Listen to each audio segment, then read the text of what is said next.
saya hormati Bapak Direktur Pendidikan Bapak Asep Guntur Hayu, rekan-rekan jurnalis yang saya banggakan yang telah hadir di ruang konferensi pers Gedung Merah Putih KPK sore hari ini.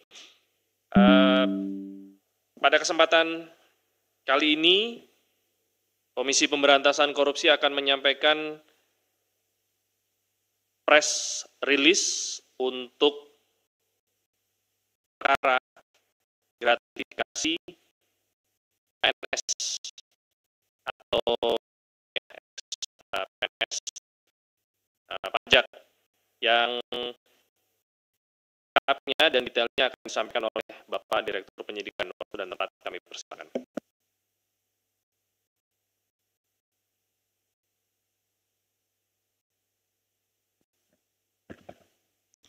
Bismillahirrahmanirrahim warahmatullahi wabarakatuh. Selamat sore dan salam sejahtera bagi kita sekalian. Yang saya hormati Mas Jubir, Mas Tesa.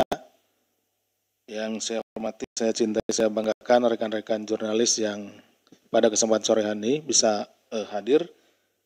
Perkenankan saya untuk membacakan press release perkara gratifikasi PNS pajak tersangka HNV. Pada tanggal 12 Februari 2025, KPK menetapkan tersangka HNV selaku PNS pada Direktorat Jenderal Pajak Kementerian Keuangan Republik Indonesia atas dugaan tindak pidana korupsi berupa penerimaan gratifikasi oleh pegawai negeri atau penyelenggara negara yang dianggap pemberian suap apabila berhubungan dengan jabatan dan yang berlawanan dengan kewajiban atas tugasnya. Perbuatan tersangka HNV diduga melanggar pasal 12B besar, pasal gratifikasi, Undang-Undang Nomor 31 Tahun 1999 tentang Pemberantasan Tindak Pidana Korupsi, sebagaimana telah diubah dengan Undang-Undang Nomor 20 Tahun 2001 tentang perubahan atas Undang-Undang Nomor 31 Tahun 1999 tentang pemberantasan tindak pidana korupsi. Adapun modus operandinya sebagai berikut. 1. Bahwa sejak tahun 2011, tersangka HNV menjabat sebagai Kepala Kantor Wilayah Direktorat Jenderal Pajak Provinsi Banten. Pada tahun 2015 sampai 2018, tersangka HNV menjabat sebagai Kepala Kantor Wilayah Direktorat Jenderal Pajak Jakarta Khusus. Bahwa anak tersangka HNV yang memiliki background pendidikan mode bernama FP dan sejak tahun 2015 memiliki usaha fashion brand untuk pakaian pria bernama FH for Home by FH dan berlokasi di Victoria Residence, Karawaci. Bahwa selama menjabat sebagai Kepala Kantor Wilayah Direktorat Jenderal Pajak Jakarta Khusus, tersangka HNV diduga telah melakukan perbuatan yang berhubungan dengan jabatan dan berlawanan dengan kewajiban tugasnya dengan menggunakan pengaruh dan koneksinya untuk kepentingan dirinya dan usaha anaknya. Bahwa pada tanggal 5 Desember 2016, saudara HNV mengirimkan surat elektronik atau email kepada saudara YD, Kepala Kantor Pelayanan Pajak Penanaman Modal Asing 3. Jadi HNV ya kirim email ke YD ya. Isinya permintaan yang bersangkutan untuk dicarikan sponsorship fashion show. Jadi anaknya akan melakukan fashion show, yang bersangkutan minta sponsorship ya melalui YD ya untuk FH for Home by FH yang akan dilaksanakan tanggal 13 Desember 2016. Permintaan ditujukan untuk 2 atau 3 perusahaan yang kenal dekat saja. Jadi untuk 2 atau 3 perusahaan. Jadi minta YD itu memilih 2 atau 3 perusahaan yang kenal dengan yang bersangkutan. Dan pada budget proposal tertera nomor rekening dan nomor handphone EP putrinya ya. Jadi di proposal yang disertakan di email itu ada nomor handphone dan nomor rekening. Dengan permintaan sejumlah 150 juta rupiah. Jadi permintaannya itu udah dijelaskan kebutuhannya 150 juta. Bahwa atas email permintaan tersebut terdapat transfer masuk ke rekening saudara EP yang diidentifikasi terkait dengan pemberian gratifikasi yang berasal dari wajib pajak kantor wilayah pajak Jakarta Khusus maupun dari pegawai KPP penanaman modal asing 3 sebesar 300 juta rupiah. Jadi kemudian ada transfer masuk 300 juta rupiah walaupun di awal disebutkan kebutuhannya hanya 150 juta. Bahwa pada tahun 2016 sampai 2017 keseluruhan dana masuk ke rekening milik EP terkait dengan pelaksanaan seluruh fashion show yang berasal dari perusahaan atau perorangan yang wajib pajak, ini yang wajib pajak ya, dari kantor wilayah pajak Jakarta Khusus, jumlah keseluruhannya 387 juta rupiah. Kemudian selain dari yang tadi, masih pada tahun 2016-2017, keseluruhan dana masuk ke rekening EP terkait fashion show juga, tapi ini berasal dari perusahaan atau perorangan yang bukan wajib pajak. Kalau tadi yang wajib pajak, ini yang bukan wajib pajak. Kantor wilayah Jakarta Khusus adalah sebesar 417 juta rupiah. Jadi rupanya emailnya itu tidak hanya kepada perusahaan, tetapi juga pada akhirnya mungkin tebar ke orang-orang yang terdekat atau orang-orang yang kenal dengan saudara HNV ini. Seperti itu, sehingga ada yang tadi yang perorangan, kemudian juga ada yang perusahaan, ada yang wajib pajak, ada yang bukan. Bahwa seluruh penerimaan gratifikasi berupa sponsorship pelaksanaan fashion show jumlahnya dijumlahkan kemudian ya, jadi 804 juta, di mana perusahaan-perusahaan tersebut menyatakan tidak mendapat keuntungan atas pemberian uang sponsorship untuk kegiatan fashion show, tidak mendapatkan exposure atau keuntungan lainnya. Jadi ini nanti yang akan membedakan dengan suap ya. Suap itu ada kepentingan dari pihak yang pemberi suapnya seperti itu. Bahwa pada periode tahun 2014 sampai 2022, saudara HNV diduga beberapa kali menerima sejumlah uang dalam bentuk falas dolar Amerika dari beberapa pihak terkait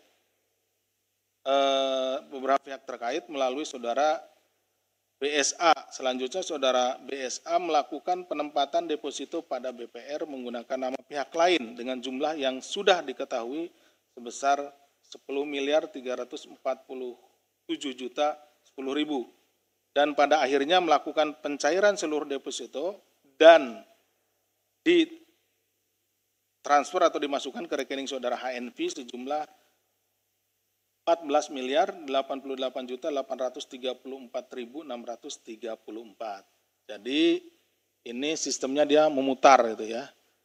Dikelola dulu oleh saudara BSA, ditempatkan pada rekening tertentu, bukan rekeningnya HNV, tapi kemudian setelah ditempatkan ditarik kembali, kemudian di store ke rekening HNV. Ujung-ujungnya tetap di store ke rekening HNV. Bahwa pada periode 2013 sampai 2018, HNV melakukan transaksi keuangan pada rekening-rekening miliknya melalui perusahaan valuta asing dan pihak-pihak yang bekerja pada perusahaan valuta asing keseluruhan berjumlah 6.665.006.000. Bahwa saudara HNV telah diduga melakukan perbuatan tindak pidana korupsi berupa penerimaan gratifikasi untuk fashion show anaknya 804 juta, penerimaan lain dalam bentuk falas 6.665 juta 6.000 dan penempatan pada deposito BPR 14.088 juta 834.634 sehingga total keseluruhannya setelah dijumlahkan menjadi 21.560 juta 840.634. Terhadap yang bersangkutan belum dilakukan penahanan, jadi ini baru mulai dinaikkan kepada penyidikan. Ya. Pasal persangkaannya tadi sudah disampaikan, pasal gratifikasi. Kemudian penahanannya belum melakukan penahanan. Saat ini penyidik fokus untuk mengumpulkan dan melengkapi alat bukti, pemeriksaan saksi-saksi dan termasuk juga melakukan aset tracing terhadap tersangka HNV. Demikian yang bisa kami sampaikan. Terima kasih. Kami kembalikan kepada Mas Jubir. Assalamualaikum warahmatullahi wabarakatuh. Waalaikumsalam. Baik, saya tambahkan rekan-rekan bahwa pada tanggal 19 Februari tahun 2025, Komisi Pemberantasan Korupsi telah mengeluarkan surat keputusan nomor 109 tahun 2025 tentang larangan bepergian ke luar negeri terhadap satu orang berinisial MH alias MHJ. Untuk diketahui bahwa per tanggal 12 Februari 2025, penyidik KPK telah mengeluarkan surat perintah penyidikan dugaan penerimaan gratifikasi yang diduga dilakukan oleh seorang tersangka terkait dengan jabatan beliau di Ditjen Pajak Kementerian Keuangan Republik Indonesia. Untuk proses penyidikan sebagaimana yang tadi sudah disampaikan masih berjalan. Larangan bepergian ini tertuang dalam surat pimpinan KPK nomor 300 tahun 2025 karena keberadaan yang bersangkutan di wilayah Indonesia dibutuhkan dalam rangka proses penyidikan. Untuk keputusan ini berlaku untuk 6 bulan ke depan. Demikian tambahannya seputar perkara yang tadi sudah dijelaskan oleh Bapak Direktur Penyidikan. Silakan untuk rekan-rekan bagi yang ingin bertanya seputar perkara ini dipersilakan.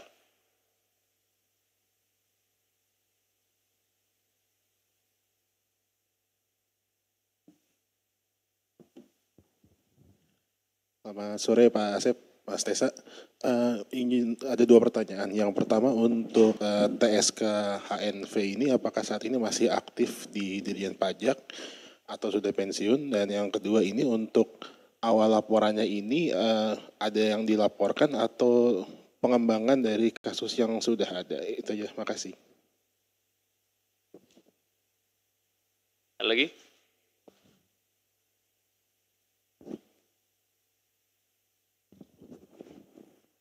Izin Pak Asep, ini masih kaitannya masih di kasus di Ditjen Pajak Kemenq Pak, tapi bukan kasus ini, lebih ke Rafael Alun.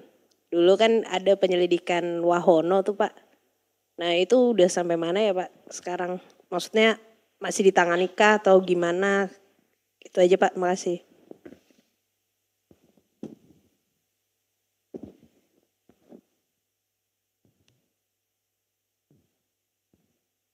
Mas Willy Mas dari Harian Kompas. Tadi Mas Taisa bilang MH sama HNV ini orang yang sama nggak? Sama. Oh sama begitu. Nah baru tadi kan menyalahgunakan jabatannya gitu Mas. Kira-kira dalam rangka apa ya Mas? Karena kan kantor pelayanan pajak dan kantor wilayah pajak. Nah itu untuk apa dan juga gratifikasinya dalam rangka apa Mas? Tadi mungkin belum terungkap ya Mas. Uang-uang itu untuk apa diberikan gitu Mas ibaratnya dari pemberi ini. Lagi? Cukup ya, 3 aja. Silakan Bapak Dirjen. Terima kasih. Saya yang ingat, yang Mbak Tasya saya namanya. Ya, yang ingat namanya saya Mbak Tasya. Gitu. Wow. Baik, ada 1, 2, 3, 5 pertanyaan ya dari 3 penanya. Yang pertama, apakah ini masih aktif atau sudah resign?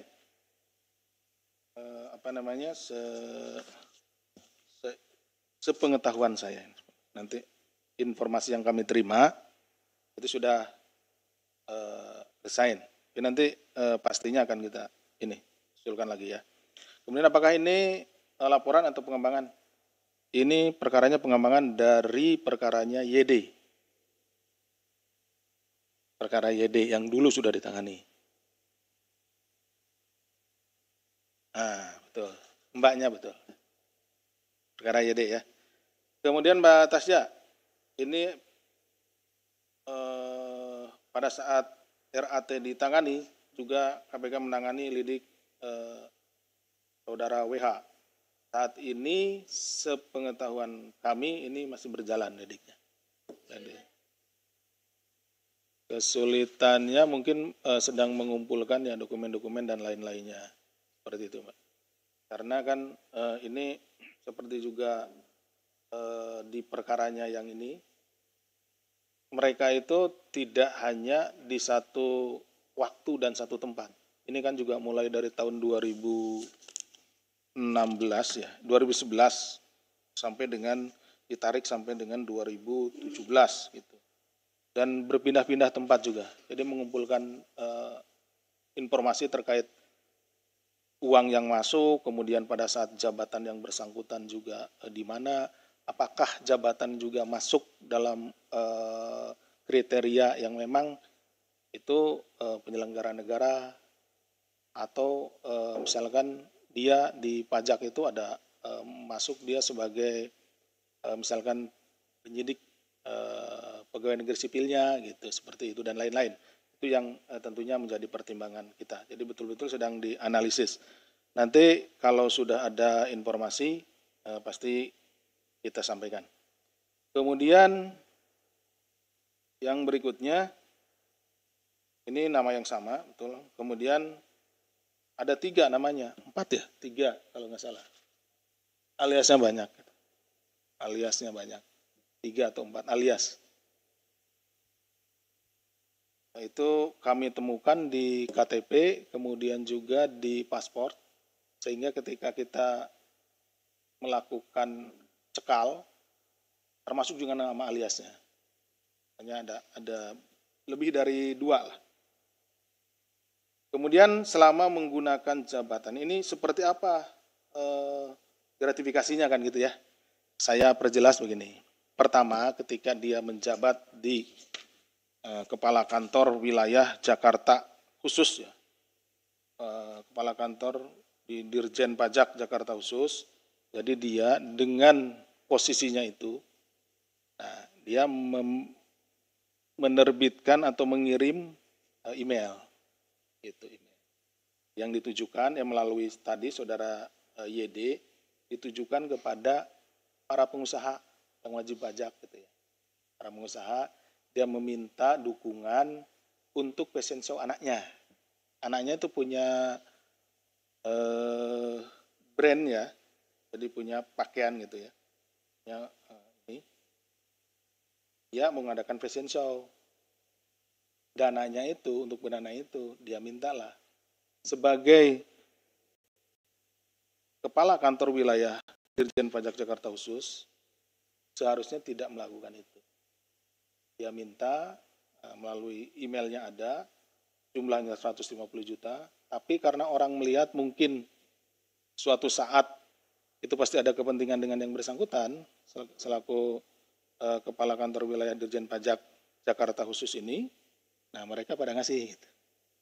Tadi ada yang ngasih 300 jumlah pada terakhirnya ya, ada 300 juta, ada yang 387 juta, kemudian juga ada yang 400 juta sekian. Nah, kita sedang menyusuri, kita susuri, karena memang juga ada yang ditransfernya itu tidak menggunakan nama asli gitu. Mungkin si pemberi juga berhati-hati gitu ya, berhati-hati nanti kalau kejadian seperti ini dia akan dipanggil dan lain-lain diperiksa sama kami. Nah, makanya dia menyerahkannya atau transfernya juga sangat berhati-hati gitu. Dan ada yang menggunakan nama yang bukan namanya dan lain-lain gitu, yang sedang kita susuri. Kemudian juga di beberapa rekening tadi yang telah saya sampaikan melalui saudara PSA. Jadi ada pemberian-pemberian dari tempat lain. Kita dari hilir ke hulu ya ini. Artinya kita melihat di rekeningnya kan kita minta nih rekeningnya. Mutasi rekeningnya dan lain-lain. Ada penerimaan sekitar 14 miliar sekian ini melalui deposito dan lain-lain. Nah, setelah kita susuri, oh ini dia dari tempat lain, nama orang Pak BSA ini, kemudian dia di store lagi ke tempat lain, dari tempat lain baru ke atas nama orang lain, baru dia ke Pak HNV ini. Itu seperti itu.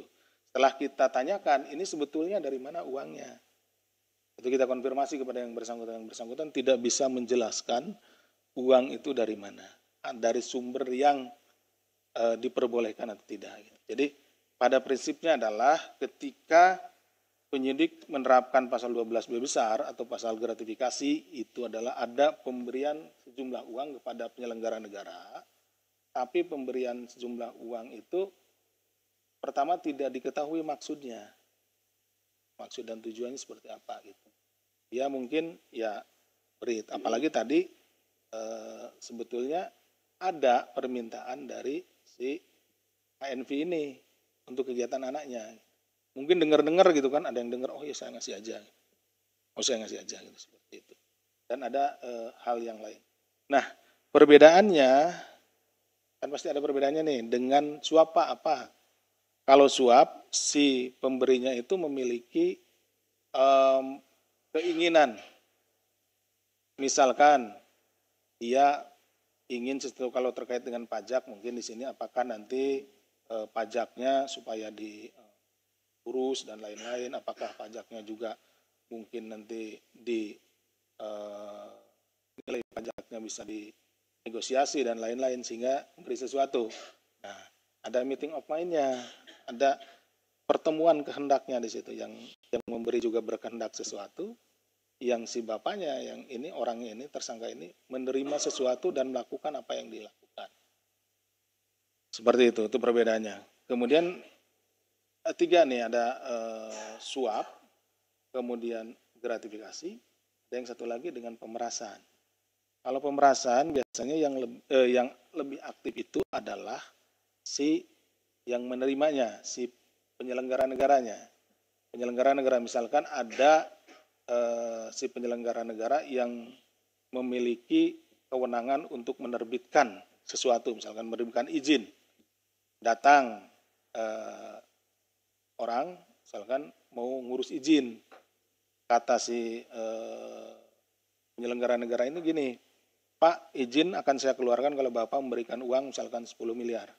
Kalau enggak Bapak mengeluarkan 10 miliar, ngasih saya, tidak akan saya izinkan, tidak akan saya berikan izin, terbitkan izinnya. Nah itu, di situ terjadilah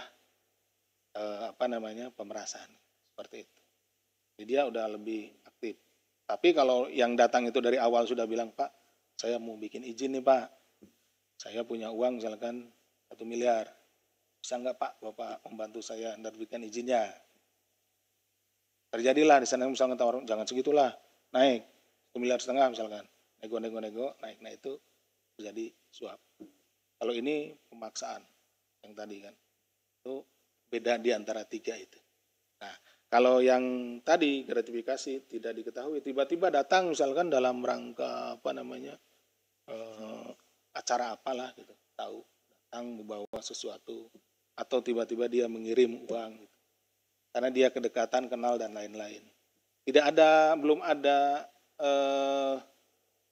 keinginan apapun, belum ada masalah apapun di antara mereka berdua. Gitu. Makanya di sini kalau ini kita bisa menyusuri dan diketahui adanya meeting of mind di antara si pemberi dan si penerima, larinya nanti kita ke suap. Seperti itu ya. Oke, saya pahami. Oke. Demikian mungkin sementara yang bisa kami sampaikan. Siap. Terima kasih banyak Bapak Direktur Penyidikan. Untuk mau nanya. Nama saya Haris, maksudnya mungkin nggak larinya ke TPPU? Karena kan tadi ada penyamaran aset ya, maksudnya uang yang dari tabungan ke satu ujungnya ke HNP Hanif itu. Ya. Terus untuk pemblokiran rekening ada nggak Pak? Saya mau nanya juga, kemarin ada terdakwa atau yang sudah bebas Masih diblokir? Dia masih diblokir Ya. itu. Katanya dia datang ke sini Ya, kan ya, ya. Gubernur Aceh apa? Ya, Mantan Gubernur Aceh. Itu gimana Pak? Ya. Baik, Mas Mungkin Aris, itu terima aja. kasih. Terkait dengan TPPU itu memungkinkan ya. Tapi nanti kita lihat apakah dengan penanganan perkara asalnya ini, dengan predikat crime-nya ini, apakah itu sudah bisa menjangkau semua asetnya atau tidak. Jadi TPPU itu kita kenakan biasanya untuk mencari dan menemukan aset-aset yang lain yang menyebar kemana-mana gitu. Sehingga dengan perkara pokoknya ini tidak bisa dijangkau. Sehingga kita kenakan TPPU. Misalkan uangnya ada 100 miliar, tapi di perkara pokoknya kita hanya bisa menjangkau misalnya 10 miliar. 90 miliarnya kita TPPU kan karena sudah kemana-mana beli aset dan lain-lain. Nah seperti itu. Nah kemudian terkait dengan blokir rekening, itu yang kita lakukan di SOP kita itu serta-merta kalau penanganan perkara naik penyidikan kita blokir rekeningnya. Kenapa? Karena pertama kita menduga bahwa di rekening miliknya lah uang itu tempat keluar masuknya uang yang terkait dengan tindak pidana. Itu yang pertama. Yang kedua, kita kan memerlukan aset recovery, pengembalian aset. Nah biasanya uang-uang itu ditaruh di rekeningnya. Paling tidak rekening atas namanya, atas nama keluarganya. Seperti itu kita ini. Nah kemudian kalau rekening itu kan terus diblokir itu dari mulai penyidikan, kemudian persidangan. Itu persidangan. Nah baru nanti setelah diputus perkaranya ini blokir dan lain-lainnya ada bagian yang khusus di bukti. Nanti setelah nanti semuanya akan dibuka kecuali ada perkara lain yang memang terkait dengan bukti tersebut gitu. Jadi kalau misalkan ada perkara lain dan juga buktinya adalah di rekening itu, misalkan digunakan untuk transfer ke situ dan lain-lain, tentu tidak akan dibuka dulu. Itu digunakan di perkara yang lainnya. Nah, itu tapi kalau ada misalkan nanti siapapun yang ternyata rekeningnya diblokir dan perkaranya sudah inkrah, silahkan bersurat saja biar kita juga tegaskan posisi atau status dari rekeningnya seperti apa. Itu mungkin yang bisa kami sampaikan. Baik, terima kasih. Untuk perkara ini sudah cukup ya? Baik, saya akan memberikan beberapa rilis, ini khususnya untuk teman-teman visual ya.